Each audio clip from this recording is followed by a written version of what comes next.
All right, and here we go, everyone. Hope everyone is doing excellent today as we wrap up week 4 of college football. I am flying solo, so bear with me as I get the training wheels off and do some driver's license work here at StreamYard and with the live stream. Moen is getting a well-deserved Sunday night off as he gets ready to do some pinch hitting across all of our shows over the coming weeks as Nate takes care of some things that he needs to take care of. So too much going on to completely go dark tonight. So bear with me, bear with my dogs if they decide to chime in on their excitement about where we are at in college football 2024. Going to reach out to all of you to definitely assist, throw your comments into the chat. And if you're really brave and bold, you can absolutely help out by potentially clicking the link that I have pinned in chat to jump on the show and tell us about your take on your team, the overall weekend, anything that's going on in college football. Have some things set up both to keep me on track and to spur the conversation. We may have a guest or two that will pop up in addition to hopefully some of you guys. And but generally, we're going to keep the show other than some things so I don't forget things to talk about as normal. It's really going to rely on all of your comments and your feedback. Definitely we'll try to read the chat at the same time, but like I said, I am driving this for the first time, so hopefully it doesn't go completely crazy. We'll give everybody a second to jump in, but let's definitely do a couple of shout outs as we go, and then we'll come back to some more as things go. So what's going on, Jan? How are you? I think I say it, Jan. I could be wrong. If it's Jan, tell me. I should know by now. We definitely have our friend Bob in the house. Good evening, Bob. Hope you're doing good as well. Now I feel like I'm totally at home because we have Glenn, great name, by the way, chiming in from the Philippines. Quick one up here. Sheep in Wolf's Clothing. Has anyone ever resigned and then said, just kidding, like Mac Brown? Absolutely something that we can get into. I didn't know that he actually resigned, though I know why a lot of UNC fans might wish that had actually happened. But we can definitely get into that a little bit later. Good evening, Christopher. Hope you are doing great as well. And as we let everybody chime in and we get back to some of our shout outs, I will wrap up real quick and then come back to others in a bit. Marcus Williams, go blue, big victory for you. You don't have to worry about Moen not saying it today. I'm happy to say it in his absence where he would pass it back to me anyway. And let's say hello as well to Caleb Ramirez.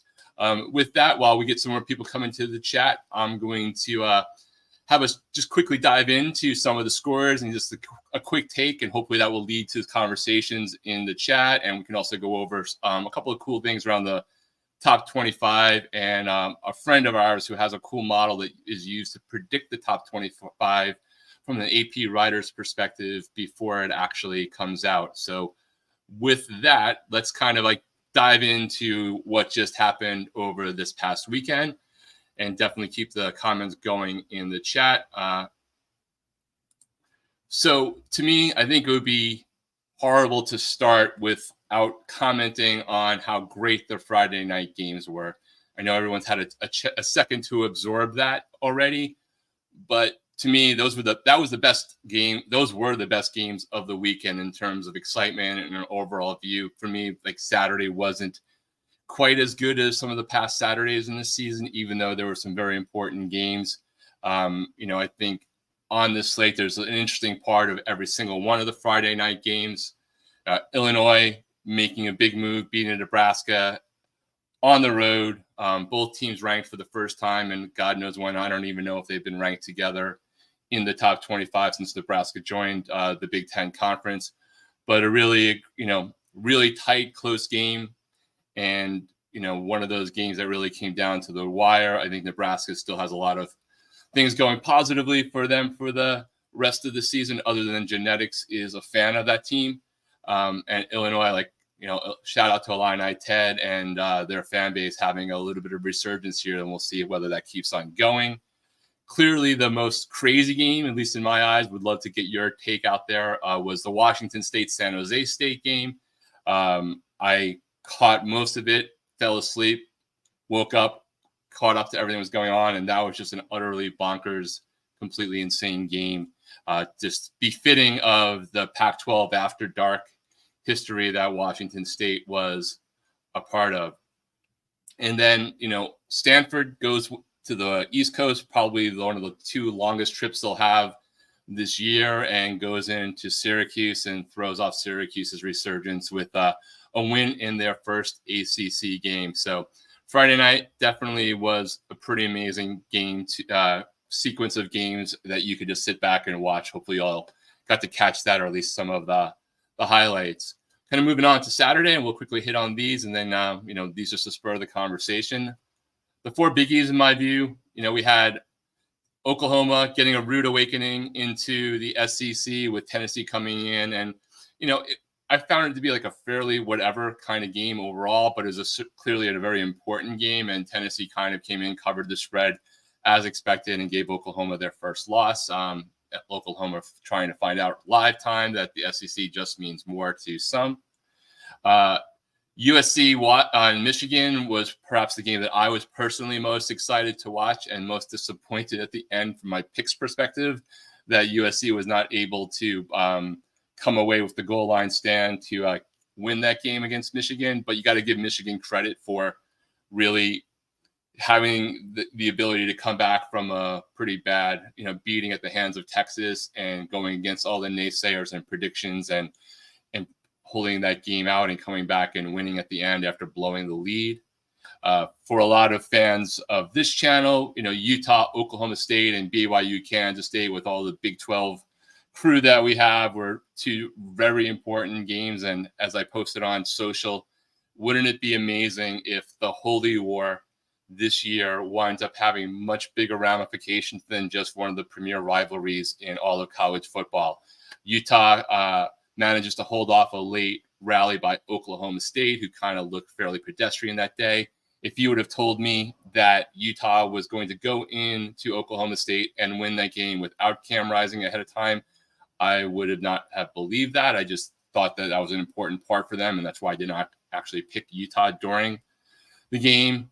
And BYU, that's a statement win, and you'll see that reflected in the top 25 when we get to it, just coming in and utterly demolishing Kansas State. I think what you're seeing, though, that's challenging is the potential of the Big 12 eating itself alive and potentially limiting its opportunity to get 2 teams into the college football playoff, but we still have a lot of games left to play. Quickly running through a couple of the other key games. These are some ACC games. Miami blows away South Florida. A little bit close in the beginning, but that really didn't reflect what was going on. South Florida flew through everything they could at them. Cal blew it against Florida State. They missed a couple of field goals, had an approach coming towards the end of the game that could have really added to Florida State's misery, but Florida State was able to hold them off and now heads over to, I think, Dallas to play SMU. Louisville beat Georgia Tech, so Tech season has been a period of up and downs. A lot of us who looked at Virginia Tech and Rutgers, and Virginia Tech specifically is possibly a sleeper in the ACC, continue to be disappointed, but Rutgers remains undefeated on the season. If you didn't check out the BC-Michigan State game, the BC game is definitely one of those ones you want to go check out some of the highlights. And Clemson just utterly destroyed NC State. That score is not even indicative of how insane it was.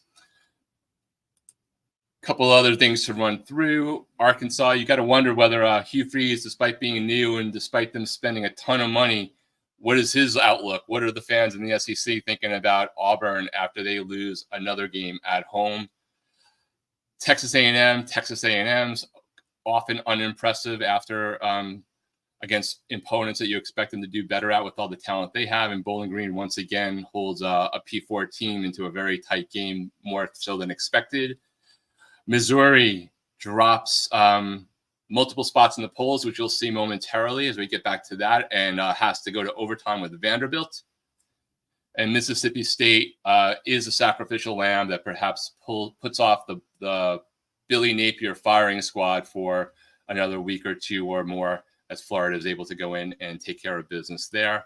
And lastly, more fodder for the conversation. As always, lightning rod Colorado, Deion Sanders, able to pull it off against Baylor, winning in overtime.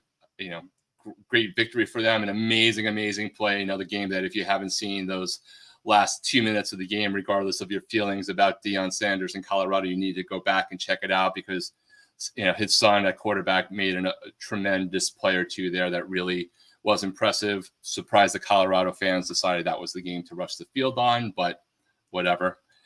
West Virginia finally gets a victory over a team that they were hoping to in the Big 12, so they kick off conference play in a good way, and Kansas just continues to disappoint after being highly regarded in preseason analysis about what they could do in the Big 12. SMU crushes it against TCU. A lot of bad blood there, a very long rivalry that's theoretically coming to an end after another game, I believe. And I believe that's a great comeback for SMU in terms of getting their offense together as Florida State heads in. And the immaculate PATC Bowl, otherwise known as Iowa and Minnesota. Iowa takes the win after taking a loss in their previous game. And our friend Greg is Greg the Cooler, for those of you who are also fans of PATC. So we will get into the top 25 here in a moment, but let me just go back and welcome some more people to the show. Hopefully I've marked it off well enough. We got, whoa, hold on one second. My first malfunction.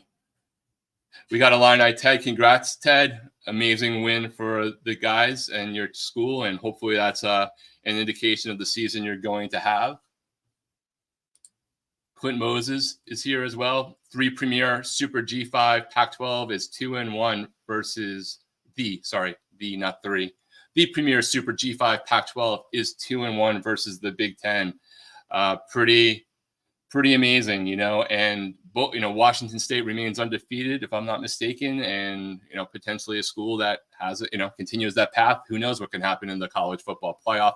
A lot of movement in the G5, possible contenders for the CFP, with Northern Illinois losing after beating Notre Dame, Memphis losing, Army and Navy undefeated, all sorts of craziness going on there as well. Ryan's in the house. Thank goodness for Boston College and Southern Methodist, and would be unfair to not go back and thank you for the super chat, Ryan. Cheers to everyone not named Dave Doran. Very interesting time for NC State. A lot of expectations heading into the season. Clearly not living up to them. Getting boat raced by Clemson, who, has weathered that initial defeat against Georgia to come back pretty strong in a couple of games. 1 or 2 of these games, you have to question whether the opponent is actually as good as we think. But they're doing what you expect the team like Clemson, if they're going to have the kind of season they still could have, to do against those programs. So got to give them props. And then, just because Ryan's going through some things, an FML, you know what that is. Keep Choppin's in the house. Rutgers, congrats.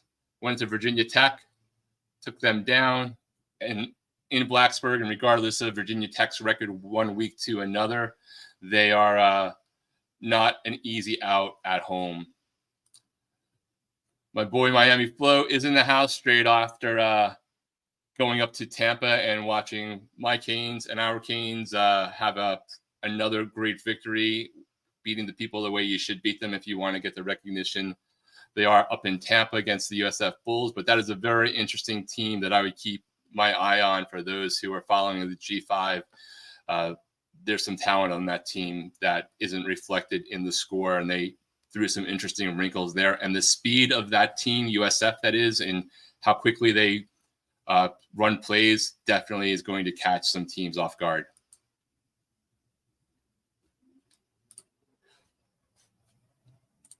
Joaquin Morales is in the house. Hey, Mo and Rock and Rant and CFM fan.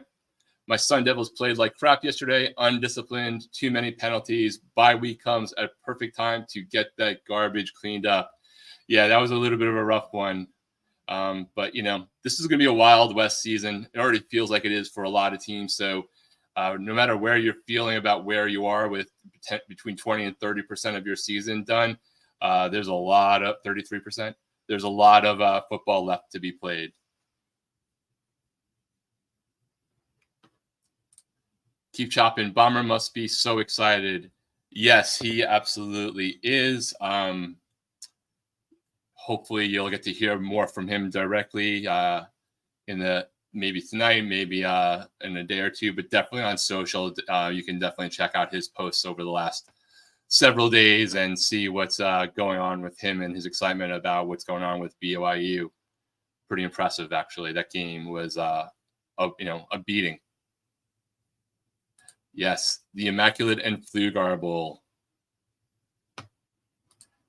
Illini Ted. Illini went through a few roller coaster years as Biloma, I can never say his name right, was building up the roster. The trenches were his area for most development from recruits. The portal is helping him reload those skill positions. Yeah, like they look good. They didn't just look like, hey, middle of the road, Big Ten good, playing Nebraska, being overrated. I actually thought both schools played well. It was a very good game.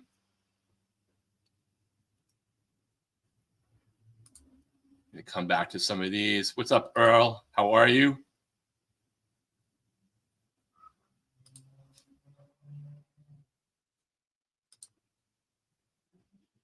How about Earl's BYU Cougars? Absolutely. We're just talking about them. One of the big movers in the AP Top 25. So why don't we kind of go to two things I want to talk about or show you. One thing you may not know about that predates the Top 25 poll, which did come out today.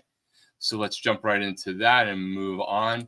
So I wanted to share this with you guys, and I'll put the link to this site in the chat right now, and I'll add it to the description later.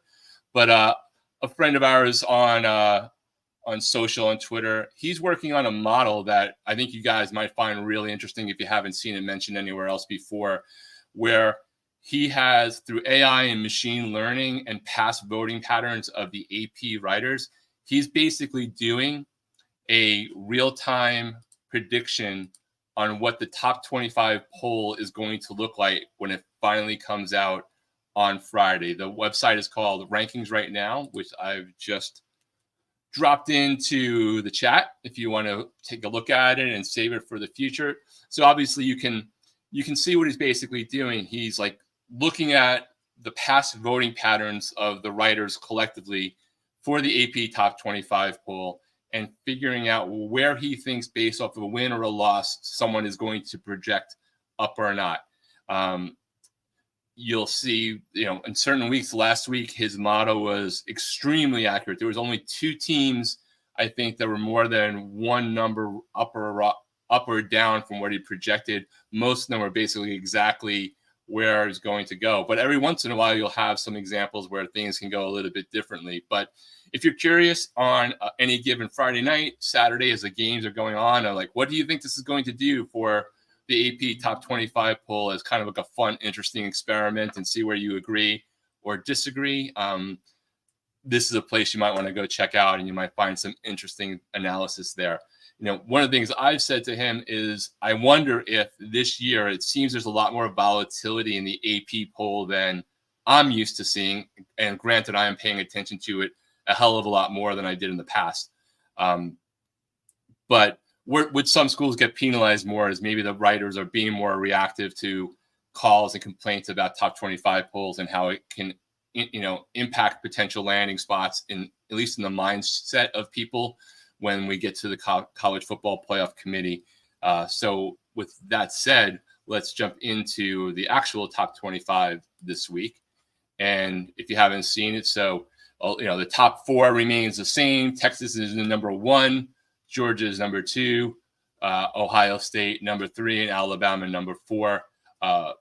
One of the biggest games coming up this week, which we can also get into for week 5, is Georgia and Alabama playing in prime time. Number 2, number 4. It's clearly the biggest game, at least from a rankings perspective, but generally almost always is, of the season. Tennessee moves up a spot with their convincing win over Oklahoma on the road, and Ole Miss drops down a spot. Any takes on those initial ones, throw them into the chat, and we'll talk about them in a minute. Moving on, Miami moves up a spot as well. Oregon jumps up. Penn State moves up 1. Utah jumps up 2 from with their win over Oklahoma State. So they're now in the AP top 25, coming in at number 10.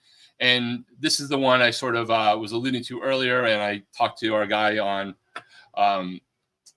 his prediction model. Missouri drops 4 after 2 back-to-back weeks of maybe not the most convincing performances. You know, they were able to beat BC, who's seeming to be a very good ACC team. BC coming in there and staying close, but going to overtime with Vanderbilt still has consequences. So they drop 4.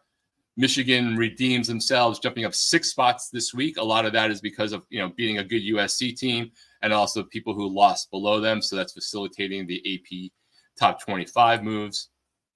USC only drops 2 in a loss to Michigan. LSU jumps up 2 against with their win against UCLA this past week.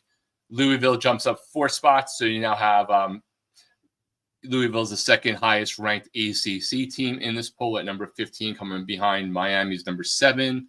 Notre Dame moves up 1 just because they're Notre Dame and people lost they had a fairly unimpressive victory against Miami, Ohio. Clemson moves up 4 spots in a combination of the beatdown they've done over the last couple of weeks, but also some losing. Iowa State continues to move up with 2 moves up there with their victory over Arkansas State this week. Illinois, another big mover, jumps up 5 spots with their victory over Nebraska. Oklahoma State crashes 6 spots with their loss. Oklahoma drops 6 spots. And BYU enters the top 25 with a really big move from not even in the top 25, not even the first 2 out, I think, last week, into the number 22 slot. Kansas State, I believe, is the biggest dropper of the week, dropping 10 spots due to their, beatdown by BYU. Kind of makes you think that they shouldn't be that close to each other in the rankings. This is one of the stupid things about these kind of rankings. I understand that Kansas State was already ahead, but if you're going to put BYU at number 22 and they beat you by, almost 30 points, it's hard to imagine Kansas State being worthy of being right behind BYU at this point. Texas A&M moves up 1 spot through attrition, and Boise State jumps into the top 25 at with their debut after they beat Portland State 56-14. We check real quick. I believe that's the highest ranked G5 school this week after Northern Illinois lost their spot. So there we go on that front. And we'll get to that in a second. So let's go back into some of the comments. Ryan, NC State shit is alive and well, boys. Thank you very much, Ryan, for the super chat. $10. Greatly appreciated, making me look good despite the fact that I probably sound like crap.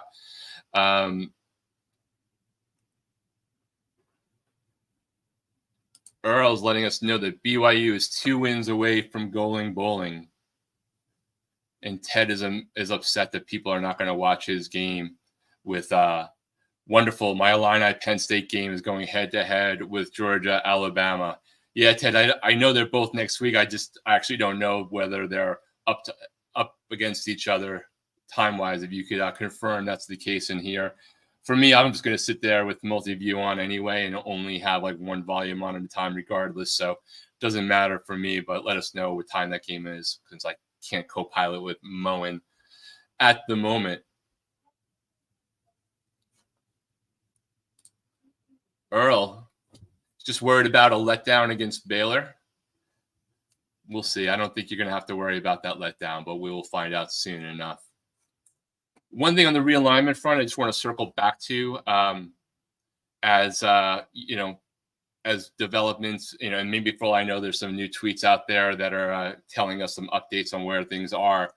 But when we last left our realignment drama, the main news was all around the Pac-12 and a potential Eastern foray where Memphis was basically the domino that was potentially going to impact whether Tulane, USF, to a lesser degree, UTSA, but really whether that 3-pack of schools from the ACC were potentially going to make a move to the Big 12. And the last thing I saw from Ross Dellinger over the weekend was just really saying that the conversation is continuing.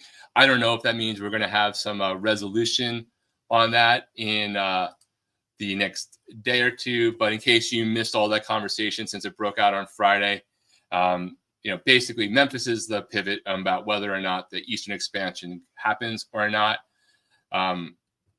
Memphis and Tulane and South Florida apparently don't have any intention of going to the Pac-12 without Memphis, and Memphis is the biggest of the G5, at least in the eyes of many. That has to be the domino that everything else falls from. Obviously they have the basketball program. They have tons of Sweet 16 appearances, and it's in a market with Memphis where a giant corporate sponsor and patron, FedEx, is there that recently just pledged over $25 million in funds over the next 5 years to support that program overall.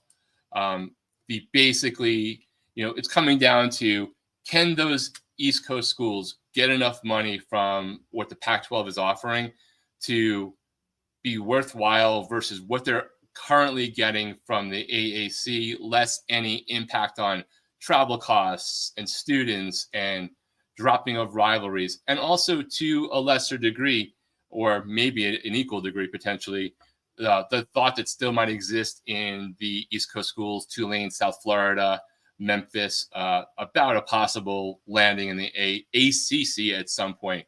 Pac-12 is presenting an idea that it could be as much as 12 to 15 million if they were to come over, whereas right now they're getting 8 or 9 million, so you got around $5 or $6 million gap there.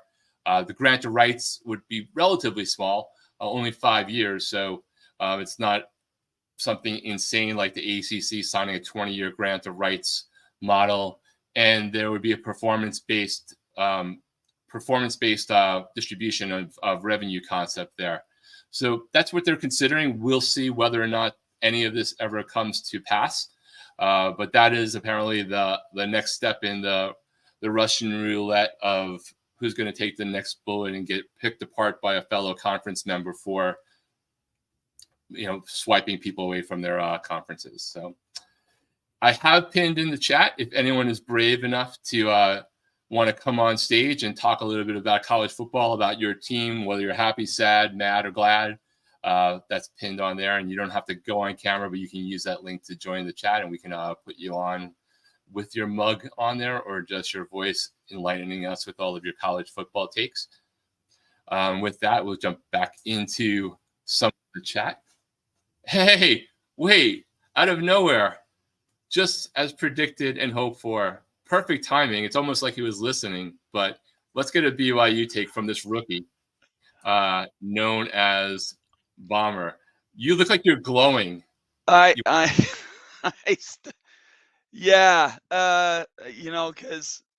my surgery was coming up. I wasn't sure I was going to want to try to go to the game, but we sort of did it as a fun extra. And look, I've been to a lot of football games. I've been to NFL games, NFC championship games, no Super Bowls, massive BYU games, 1996 against Texas A&M. Last night was remarkable. The closest thing I think I've seen in that stadium is when Arizona State came to town in 2021. And that's where space his name now. Running back ran that defensive lineman down to get the ball out, punch tackle. Anyway,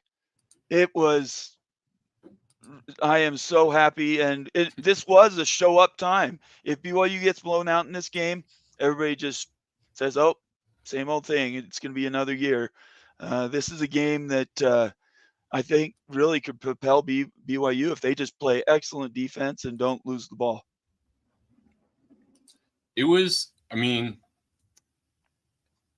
Avery did not look like a quarterback that's going to do anything to turn stuff around for K-State. Granted, no. We've already seen especially in the G5, where huge victories beget surprising losses, where Northern Illinois blows that amazing victory they had over Notre Dame that puts them in the driver's seat potentially for the G5 playoff spot.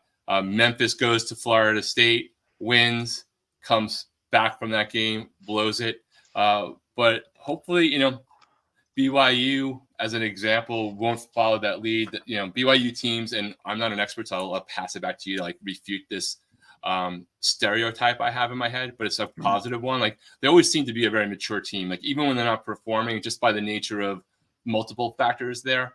Right. But I don't really expect them to do that after that big win. That seems like one of those wins that propels you to a season versus you somehow get it to your head and then next week you lose the opportunity that you gave yourself. So the BYU everybody remembers wins great games at home and then and loses to UTEP, right? In 1985, BYU could have been there was no playoff, but they could have been in a Rose Bowl or something, not a Rose Bowl, let's say a Fiesta Bowl. If they don't go and throw it away at Wyoming, I mean, they just have these games that are absolutely just, what is going on? What's different is defense travels, right? If you have a defense, well, what did SMU do yesterday? They scored 66 points. How much did they get against BYU? 15. BYU hasn't given up a throwing touchdown in 4 games. They've only given up 2 running touchdowns. And yeah, they made Avery Johnson look pedestrian. One thing I want to cure right now, and we have fantastic Kansas State fans, and hats off to you guys. I met some of you last night, fantastic fan base. But this idea that just Avery Johnson just didn't play well, it wasn't like it was him determining the outcome of that, it's absolutely ridiculous. BYU dictates with their presence on defense. They're quick as snot, probably the quickest defense I've ever seen in college. A little different than Utah. Utah's a little bit stronger, I would say, but BYU's quickness is absolutely ridiculous. You could tell that by that touchdown run on the punt, which was, where did that come from? I was screaming at him, by the way, not to touch the ball at all. I was like, what the hell are you doing? By the way, I jumped right into this. I only had a few minutes, so I wanted to come in, but it's good to see you, Rock. I appreciate you doing this. Of course. Yeah. Just to sum that up, Kansas State's a good team. They're going to go out and win a bunch of games. BYU goes to Baylor. It plays at 10 a.m. Mountain Time next week. The BYU people remember the recent past BYU teams would come out flat and lose that game 21-17. So while it's a marker game, as a stepping stone for the rest of the season, it also sets them up for a regression, right? Right. And every BYU fan during Baylor, I guarantee you, is going to be holding their breath the entire game. I don't care what the score is. It could be 42-0, and they'd still be holding their breath because that's what happens. So for BYU to turn the corner, to BYU to speed up their integration into a power conference, which Ute said was about 5-6 years. I said was 3 to 5. They beat Baylor. They have Arizona at home. We know Arizona has 2 players, right? The rest of the team, they have 2 players. And then 2 weeks later, November 9th, Holy War, you could see top 10 ranked BYU versus top 10 ranked Utah by November 9th. Well, that would be amazing, right? Just because the rivalry is already the rivalry. Absolutely. And now it's in conference, right, for the first time ever, correct? Yes. It's not like something like 70 years ago that I don't know about. And the Big 12 continues to be insane, right?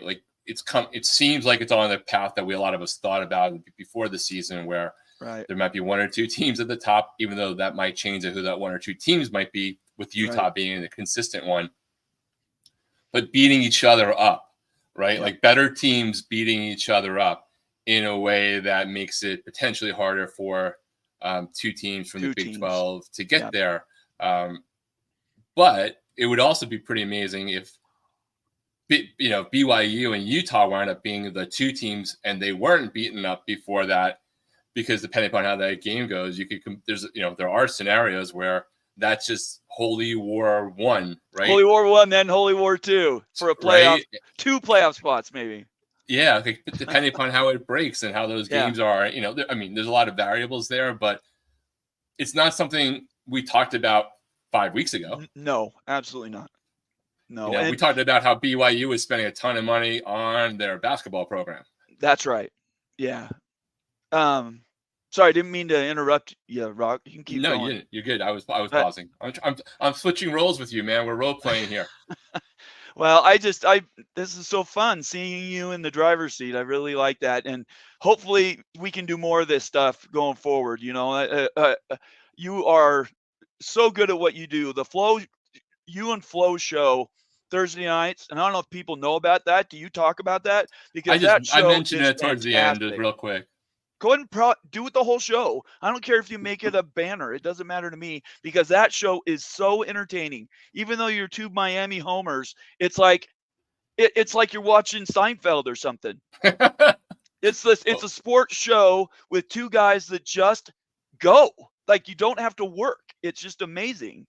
I appreciate it. Yeah, I mean, we're trying to do like a national show with a little bit of a Miami filter. Like, we'll talk a little bit about Miami, but most of it's actually talking about, like, we're not even picking Miami games all the time in that show. As an example, we're not even like shouting out the team. Like, we just do a segment because that it is on a dedicated Miami channel. Right. But it is more like we're trying to get guests across the board, you know, who are more national and, you know, and things like that. So I'm glad. I'm a little bit more Miami there. I try to be more respectful of your house here on the channel, right? Like, a little bit of the trolling is cut down. I try to be a little bit nicer. Yeah, that's the only thing I would say is don't be derogatory, you know, don't be negative, calling names and none of that crap. That either one of you and I both hate that. So yeah, I wouldn't even, that never even came to mind. But just to finish up really quick on BYU, because I do have to go here.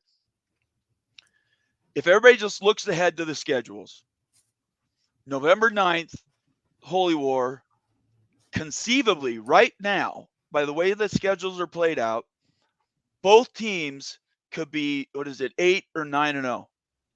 Now, they were in the WAC together for decades. In the Mountain West together, 20 years. Well, not 20 because Utah left, maybe 15 years, right? I cannot remember ever a BYU-Utah game being so important and both teams so highly ranked. So BYU has to go out and perform. Utah, yeah, they have a good schedule ahead of them, but man, they're running on their backup quarterback, who's playing excellent, by the way. Isaac Wilson's great. Cam, I wouldn't play him again. I would hold him to the Holy War.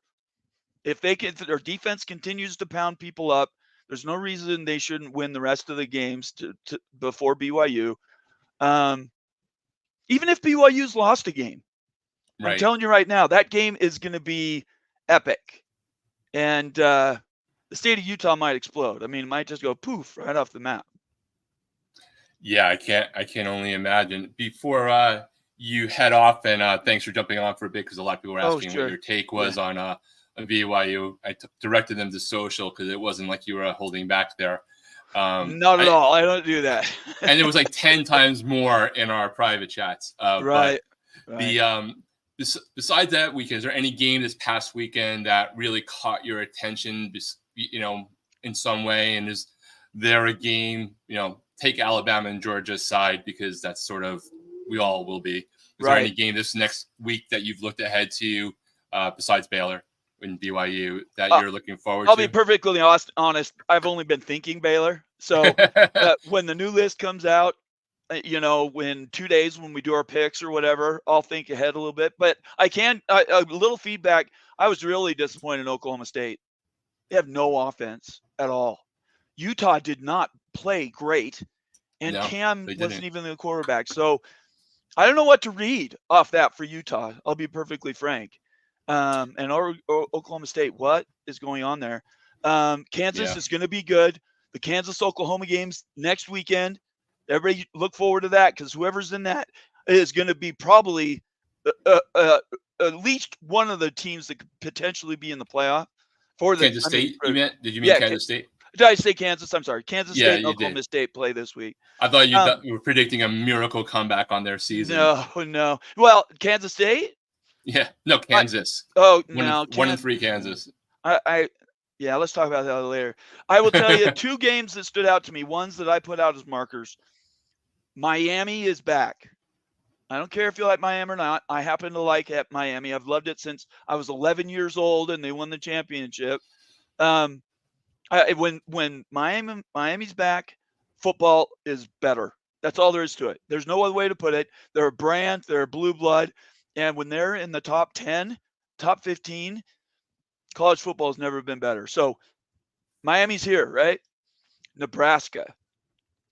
Like, I picked them to be back, right? And then what happened? I mean, I do give credit to Illinois. They do have a good defense, but where was the offense was just in a hole. That's the one it's inexplicable to me. Yeah, they, I thought it would be a close game. I wasn't surprised that it was a close game. I just thought Nebraska would be able, at home. At home, yeah. And the Illini are on their way back, right? Their coach has been one of those guys where I think he's kind of good and he's done a lot of good stuff, but I've never been like overly blown away at the style of play or anything. But but I am impressed with what they're doing so far this year. I guess for me, I'm looking at it more as a really good Illini win than a what the heck happened in Nebraska, but time will tell.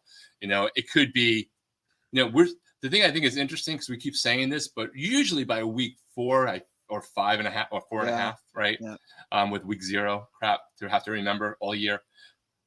I still have this bunch of feelings about teams where I think they might be good, but I'm not really sure because the transitive property of games doesn't really work. Like Clemson's a great example of, well, they got crushed by Georgia. So that means that, what do these other big victories do? But then Georgia comes and does what they do against Kentucky, who got crushed by South Carolina. Right. I don't really know. Like Clemson could have had a bad game. I still think Georgia beats them 9 times out of 10, but I don't think they beat them that way again. Yeah. At the end of the season, but who knows? But it'll definitely be interesting. The game that I would say I was most disappointed at / happy about is Virginia Tech was just completely unimpressive again. Yeah. One of my teams that I thought would be in the top 4 or 5 of the ACC. Miami's playing them on Friday night. One, I think it's going to be lit because as I've said in the past on shows, whenever all the hits you want to take about Miami, and I will go on a little rant here and then let our friend Bomber go and get ready for the rest of his things that he's got to deal with. If your school was suffering for 20 years of complete incompetence, you'd see your ratings and attendance go down too. Some schools go down faster, but it's an on-off switch though. Yeah. Right. Like in 2017 was the last time there was a heartbeat. The on-off switch went quick. Right. As soon as all right, this is for real. Sold out. Giant ratings. Right. Right. Then they Miami'd and lost to Pitt. So Virginia Tech is going to be a pretty impressive game. I hope that now selfishly the Virginia Tech I've seen the last week or 2 or 3 games. I hope that's the team that comes up as opposed to the Miami nemesis that somehow always puts us in a much tighter game than we expected to. But I expected more from Virginia Tech. I thought that they would play better than they did against Rutgers. But shout out to Rutgers for sure. I picked them as well. I'm an anti-Big Ten East person, so that's pretty good. I do have to go. I want to thank everybody. I'm going to try to do a show tomorrow evening before it gets too late. So watch for that. It'll be probably a lot of BYU, but we're going to talk about the whole weekend because I will not be here from Tuesday on. Just so everybody knows, I do have a second surgery on my tongue, and it's going to do some stuff down here on my neck as well. So I'm going to be out a while, and I'm not sure what that is. So I want to thank everybody for their kind words and consideration, and everybody saying hi on Twitter. Don't think I take that for granted. I never have, and I never will. I do this like Rock does. I'm making no money on this proposition, but we're doing it because it's fun, right? And this is what we're happy about. And just continue to stay with these shows. Sunday night is probably we need to come up with a name, Rock. You need to come up with a name. Yeah, we'll figure out. I'm hoping you're going to recover like that. So the covering for Moen will be shorter, and it's just I'm the guest host on the Daily Show right, for a while right. versus having to change like the width underneath that and like keep You don't the have OG to. story I was there. just being But snarky. that's the reason we're doing it this way tonight. Moen's going to cover for Bomber on some of the shows that he's been not doing as much, just so we can keep the flow going. So obviously we'll talk for sure, but hopefully, as Joaquin mentions, hopefully your surgery goes well and is successful. And I know everyone on the chat and in the community echoes those sentiments. So I really appreciate it, Rock. I'll send you a text. I loved seeing your text last time. Can I just tell you, it was one of the first things that I saw when I got my phone back after the last surgery, and it really immediately buoyed me up. So I appreciate that a ton. Definitely don't take you for granted. And I want you to know that I appreciate all the work you've done for us. And I better go. I could do this all night. I'm excited. Everybody be good this next week or so. You'll have my support. If you need to reach me, send me a DM on Twitter. I'll certainly try to respond to every one of those. And boy, just let's have a couple good weeks of football and go Cougars. That's what I'm going to say. Well, congratulations. Big win. Thanks for jumping on, and we will talk soon. Thanks. I appreciate it, Rock. We'll see you later. Peace out. All right. Let's great to have Bomber drop by. Give me a little break from the OG starter everything here. So let's jump into your guys' comments. Super chats jump to the front of the line as we talk about things. Yeah, my map is old. Renee, I stole that from somebody. I got to take care of fixing it. I was in a hurry because I'm trying to cover the rest of everything, but I will fix it. No slight intended whatsoever. I was talking about the background on behind my head not having the Utah logo. There's a few of these that are out of date, but we do what we got to do sometimes. All right, let's jump into some of the past conversations and chats that we have. Keep Choppin's feeling bad for Greg. Minnesota is so bad. Is Minnesota bad, or is Greg bad for Minnesota? That's really kind of the question.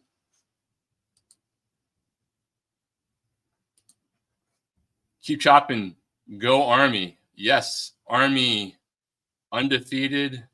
That Army-Navy game later in the season has a lot of potential to be a pretty interesting game, other than just being the most amazing tradition-bound game that we get to honor their service across the service academies on later. And hey, conference realignment might wind up having Air Force join those guys, and then the Commander-in-Chief trophy could all be within the conference. Earl, and you might have said this earlier, but BYU is 2 wins away from going bowling. So, some teams are making their mark already in the season. Jan, yeah, Minnesota has no hope, in his opinion, for this year. Still early. You never know. But it's not looking too good for Minnesota right now. Iowa game was close for a minute, and then they kind of moved away from there. Getting back to earlier question, Ted brings up that, yes, his Illini and Penn State are going up against Georgia, Alabama. Well, not everybody is going to want to watch that game. A lot of people like me will have both games on. That's not one of those games where I'd be worried that the writers in the college football playoff committee are going to miss the results of Illini playing Penn State. Marcus Williams had mentioned that rankings are stupid in the beginning of the season. It shouldn't happen until week 6. Ted is agreeing. They shouldn't come out till at least a couple more weeks, play too much volatility. I get that sentiment, but in the college football playoff era, when we get 12 teams in, I think the early start is not really going to impact that committee that much. It's not like it's directly impacting 25 years ago when that was the be-all, end-all. And if you, had quote-unquote top 25 wins against teams that later sucked because they started up high, could really impact some sort of perception in voters' minds that impacted whether or not you got to a certain a certain bowl game. It's just not the same. And we're not going to really regulate it anyway. And we're all going to talk about who we think the best teams are anyway. So, I get it on the one hand, and it's annoying. But at the same point, when you start winning, everybody knows things get rectified pretty quickly. Schools lose, and it sort of settles out by the time we get later into the season. I think it was a much more big issue, 20 years ago, personally.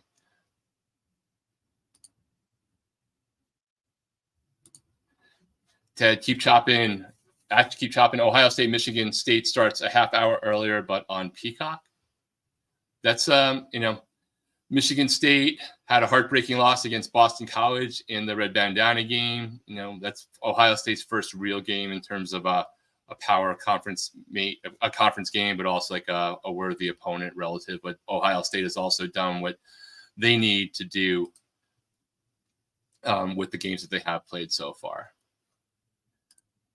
Marcus Williams. Okay, this makes no sense. BYU gets ranked after beating K-State, but Nebraska drops out, losing to a ranked Illinois. Makes no sense at all. That I would agree with.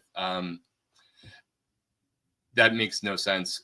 But it's still it's more towards the volatile part of the top 25. That's probably why it happened. But I got nothing for you other than I understand what your take is there. Earl Carr, Illini take great win against the Huskers. I would agree. Bob chimes in as well. It will be wild in State College next Saturday night. Ted, are you going to that game, and have you started driving to get there right now, knowing how bad traffic will be? A lot of people are focusing in on this game. Oh, this is what Marcus originally talked about, that we should get rid of rankings until week 6. And, Keep Chopping's got it right. Like, rankings are so bad right now, it just helps with TV ratings. Yeah, like right now, it's a market employ in terms of what are the more interesting games, giving everybody a sort of barometer, but it's not really going to impact the CFP College Football Committee for those that are worried about it.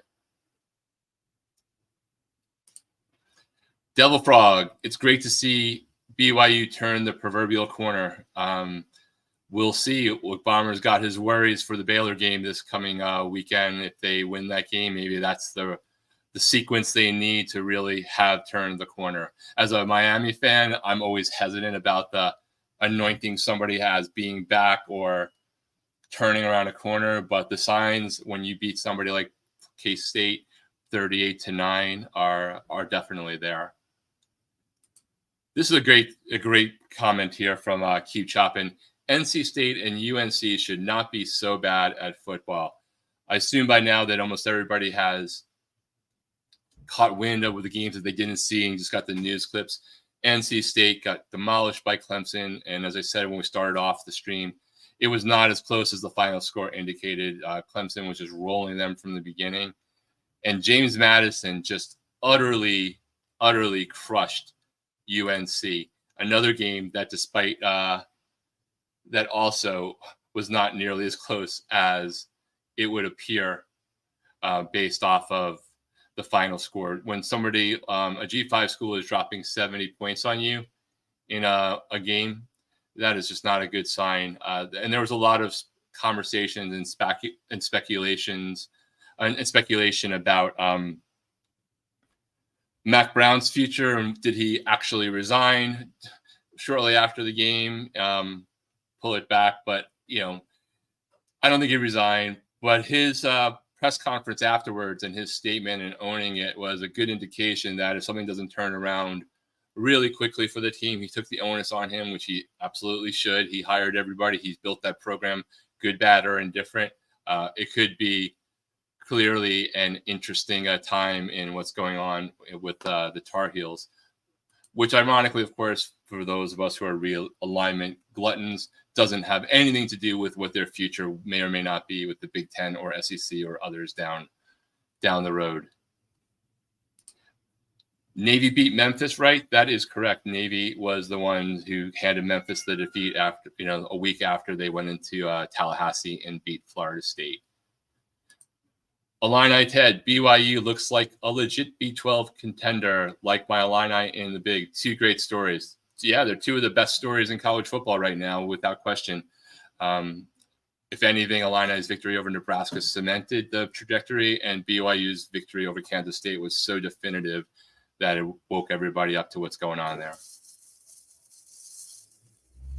Devil Frog. Yeah, TCU crushed BYU the last time they played.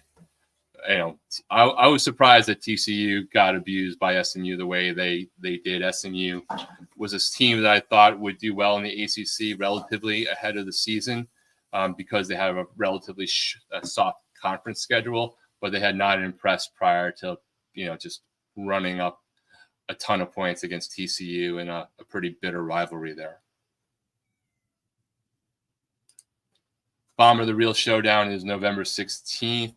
Not sure which one that is. Drop that back in the chat, Tatton Hawk, and we can talk about it for sure. More on the BYU side. BYU from Hummus Hero. BYU had the lowest average betting odds to win the conference preseason. Anyone who bet that could potentially get a huge payday. I totally agree. That's a big thumbs up on that one. The odds were pretty impressive for those who took their flyer, which is probably just more of their fans. Thumbs up to everybody who is looking at a possible win there if the season continues that way. A reminder to subscribe to the channel if you haven't already, and to like this show so you can show Moen and Bomber that it was worth your time to tune in while they were not on as hosted today, and I'm driving the car for the first time. Also, remember, we have a Discord that you can join and be part of conversations and chats and some special things we're going to be doing going forward, as well as dropping your picks on our weekly picks segment as well. Have a ton of chats still in to look at if you want to make sure it gets read. Super chats will take priority, member chats as well, as I try to navigate both screens at the same time. So thanks for everybody for your patience. Go Black chimes in. Smokey took a dump inside the OU wagon. Clearly somebody was paying attention to the thumbnail that we had on this week's episode, but added a little bit more color to it. Good for Tennessee, man. They're another team making a comeback and putting some big wins on the board there. That's a bigger win to me than the NC State win looks like now, after we've seen what NC State has not done since then. But big win for Tennessee, and I think Oklahoma is going to wind up having a challenging first year in the SEC. It's looking like a potential 7-5, 8-4 season. But I also thought that before the season began, to be honest, just based off the nature of the conference. Clay Johnson. Hey, Clay, how are you? Go Blue. I think I said Michigan would win 31-28. I think Michigan's won still by 3, but 27-24. Go Big Ten. Yeah, big game for Michigan for sure. USC started off slow, was able to come back and put the lead on. Their defense got their act together a little bit. Certainly not the same Michigan offense that it was last year, but I'm curious what people's takes are about USC after coming into the big house, not winning even though they were favored, but still keeping a close game with a chance to win at the end. Keep chopping keep throwing elbows in the chat here. Kansas, they might be 1-8 by then at the end of the season. Yeah, Kansas is definitely one of the disappointments so far relative to perceptions heading into the season in the Big 12.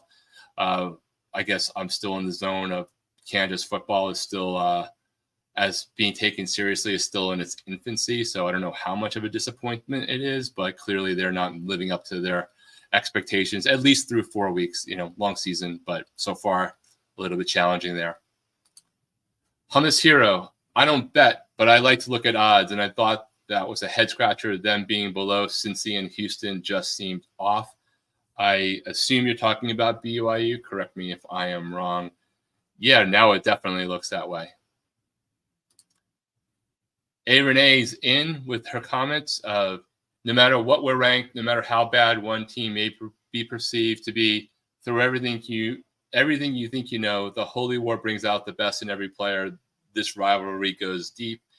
Go Utes. Definitely a rivalry that I have come to learn a lot more about as I've been working with Wild Ute and Bomber and part of the CFB Mafia fam and the Big 12 conversations that are a large part of it. And I'm definitely looking forward to seeing that game. And I was looking forward to seeing that well in advance of knowing that BYU was potentially in the zone of having a resurgence. We all knew or expected that Utah would be at the top of the Big 12 possibilities and a very likely college football playoff contender, if not an outright Big 12 champion. but BYU being surprised so far is definitely interesting as well. Hummus Hero, cool map, but it's a bit wonky. Yeah, I'm going to mimic it and update it with logos, but that is a time-consuming thing, and I didn't have a snarky background ready to go tonight as I got ready to do the show and stepping in for Moen. So you get something generic for the moment, but at least it's not bad. Hummus Hero also, powers Purdue above Arkansas, for example. Missing the context there as I go out of order here, but I'm not sure that Purdue should be over Arkansas in anything at this moment unless it's basketball. And even then, who knows what's going to happen with some of the changes there. Illini Ted, rule still has to change that. Here we go again, Nebraska culture. Many years of disappointment will do that. Yeah, you would think they would get the benefit of the doubt with having Dylan Raiola there and Matt Rule in second year of his tenure. But old habits die hard, and again, I come from a fan base, speaking of that 2 years into Mario Cristobal's tenure last year, completely expected Miami to shoot itself in the foot, and then they did, despite the fact that in the background he was doing a great job on the recruiting trail. So I think a nicer version of that probably applies to the Nebraska fan base, who are much less fair weather fans of that program than Miami might be in terms of being in a big metro city and less of a college town. Marcus Williams, I thought I was the only one looking at the map confused. Well, at least there's something to look at, right? But yes, that's the origin story. Literally lifted it, wiped the background out, put some new colors under. There we go with our background. Hey, Renee, I'm just going to throw this up so Bomber can see it if he watches back. Hope your surgery goes well, as we all do. Devil Frog, Texas has 13 FBS schools. That seems like a lot of schools for Texas, even though it's football mad. I always wonder whether that many schools can really thrive even across all of the different conferences. But then again, when you have high school stadiums that have bigger stadiums than some FBS and FCS colleges do, it makes a ton of sense. Marcus Williams, another shout out for Bomber. Best wishes on the surgery. Illini Ted, well, yeah, so is Illinois, probably because of the Ohio MAC schools. Again, another one that I am missing the context on before I put on, so I will leave it at that. More shout outs for Bomber. Best wishes, Bomber, from AMAC. Take care, Bomber, from Taytown Hawk. Earl Carr, prayers, my brother.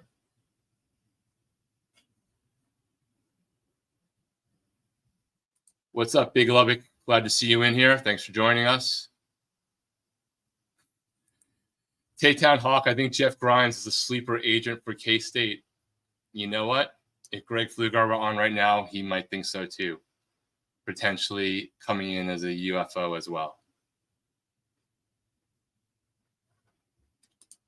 Devil Frog, networks know which games they want to broadcast early on in the season. Preseason rankings don't need to justify media bias. I don't think that they justify media bias, but they help people like us decide which games we're going to watch, right? Whether you like that or not, the casual fan who's not paying attention to Athlon and all the other old school magazines to the new school blogs and YouTube creators and content across the spectrum, that's like a sign of a game. So if you want schools to get more views, like those things matter. They give hype machine. Like you can't act like it's just about data. There is a marketing spin. If it was just about data and uniform, then nobody would have cool uniforms. They wouldn't have different colors. There's all sorts of things that encompass marketing, and rankings do help, whether we like how they're coming together or not. I at least appreciate, I think the AP poll is better right now than the coaches poll. I think the coaches poll is pure and total trash, even though there's a lot of overlap between the two. Marcus Williams, I'm a Michigan fan, but Nebraska should be ranked ahead of Texas A&M. Think about it. I would not disagree. Big Lubbock, what did I miss? Have we talked about Texas Tech playing Utah in the Big 12 championship game? We did not talk about Texas Tech playing Utah in the Big 12 championship game.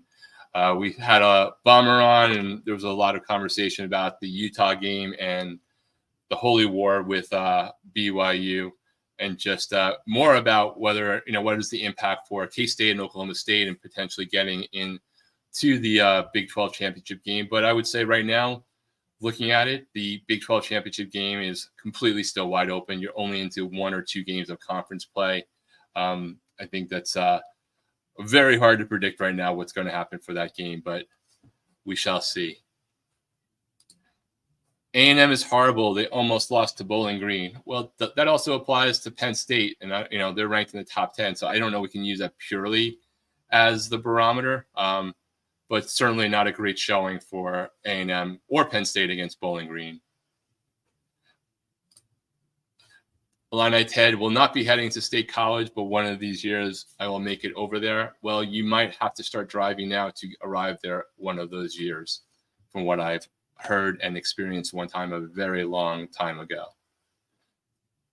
Devil Frog, good for James Madison. Indeed, that school always is really impressing with what they're doing with the G5.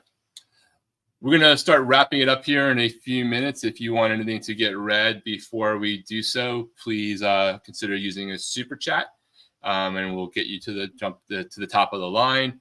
Once again, if you haven't hit the like button, please do so. It helps us even after the show is live with rewatches and getting it out to other people that like the kind of things you do. And don't forget to subscribe to the channel and check out our Discord and follow everybody from the team on social media as well. Earl Carr chimes in about BYU having a history of losing games they have no business losing, which Bomber went into some detail. Jose, Nebraska should be an A&M spot. I would agree with you on that. I don't think A&M deserves to be ranked at this particular moment, but I have no problems with Nebraska still being in the bottom part should they have the opportunity to do so.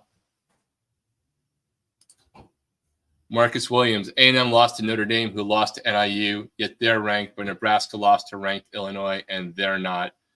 I mean, at a certain point, you have to – these are never going to if 6 trains left 6 different stations going to 13 states, who's going to be where first and what is the order they're going to come in. Stuff is just not something the AP writers are sitting there digesting themselves all the way down. Just like you can't make any extrapolations about whether Georgia is good or not just because they only beat Kentucky by a few points and it's a coward decision to punt potentially versus crushing Clemson. Like, what does it even mean when Kentucky got destroyed by South Carolina the week before?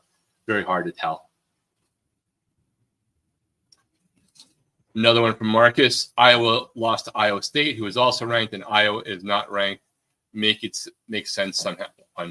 Marcus, have at it, man. Go. I understand your take, but go and figure out how you can do this all the way down 25 teams with wins and losses versus other teams and not have somebody be annoyed. If you can do it, I think a lot of people would be super interested to see it.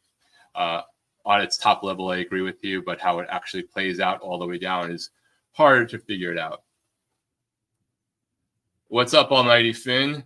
Glad to see you here. Hey, a win is a win at this point, right? Florida State beating Cal in Tallahassee 14-9. Cal missed a couple of field goals, but doesn't mean they would have necessarily won had they made them, because the game breaks differently with kickoffs and turning the ball over in different field position. But Florida State's still got a lot of work to do. No hate there. That's just the fact. Cal coming in to Tallahassee, I thought Florida State would win a little bit bigger, but I don't even know what to think about Florida State at this point anymore. Hopefully, it'll be very interesting as they have another one of these matchups. They're second of the season as Florida State goes into SMU, another school that they voted against allowing into the ACC, and this time they're going to be on the road. Big Lubbock, Washington State should be ranked. If I recall, they are either the first or second team in the others receiving votes category in the AP poll. So they are pretty close to meeting your desire there of getting into the top 25. And if they keep playing the way that they're doing, it's going to be really interesting. What a story would that be if, when it's all said and done, after being abandoned by their fellow Pac-12 mates to the ACC, Big Ten, and Big 12. They actually wound up making it into the first CFP college football playoff of 12 teams, despite being an orphan with their brethren at Oregon State, as they simultaneously potentially rebuild the Pac-12 into a clear-cut leader of the G5 conferences with a very clear path to taking up the G5 bid to the CFP going forward. Thanks for clarifying. Kansas at BYU, November 16th. Appreciate it, Taytown Hawk. Devil Frog, at least SMU is G4, so the loss doesn't hurt as bad as it would have in previous seasons. I agree. You get the benefit of the doubt, even if it's not really truly deserved. Earl Carr, T-Town Hawk, and maybe this is already answered in the chat. What is up with Daniels? He does not seem to be the same quarterback as last year. I would agree with that as well. Jose jumping in. Miami FSU rivalry is one I've come to learn about in the past year. Had no idea it was that heated. Yes, it is. If you know, there are definitely different takes on it within both fan bases, so I don't want to try to speak for everyone. I come from the school of it is the most heated, respected rivalry where I want Florida State to lose to Miami, and it's an important game. But I have respect for Florida State as a program because they never ducked the game, and all those games were, you know, especially for a period of like 25 years, had such a massive impact on the college football landscape. Several of them are legendary in their own right. So I have a lot of respect for them, and I have almost no respect for Florida. So that's why I was relishing the Miami victory earlier. I know there's a lot of Florida State fans that have that perception as well in reverse, but there's clearly a bunch of fans on both sides that just literally hate each other and might think it's the worst team that they despise the most. So everyone has a little bit of a different perspective on that one for sure. Daniel Gygax is in the house. Sorry I'm late. I had to say goodbye. Hate to say goodbye to the Oakland Coliseum. Oh, so I assume you were at one of the last A's games before. I don't even know where they're heading off to. What a mess that is. You think college football realignment is crazy? The journey of the A's has been insane. Timothy Green. Love you, mean it, fellers. All have a great show. I got to get up and go to the doctor again early in the morning. Overall, it was a great weekend for college football. I would agree, Timothy. I think it started off great with Friday night. Saturday was a less overall enthralling, though there were some clearly great games there. But hope everything goes well with your doctor visit tomorrow. And on that note, I'll probably wrap it up right here. Timothy giving the last shout out of the night to Bomber. Hope I wish you the best of luck tomorrow on your surgery, sir, as we all do. So with that, and we'll see if I can make sure we do this thing correctly, I'm going to wrap it up there. Thanks again, everybody, for watching. Remember that the Big Ten Mafia show is tomorrow night. Big 12 Mafia on Tuesday night. Moen will be on both of those shows, pinch hitting for Nate on the Big 12 Mafia. Next Friday, the Big Freaking Friday show continues in Bomber's absence. And remember to like, subscribe, join our Discord, follow us on Twitter. And with that, we're out. Thanks, everyone.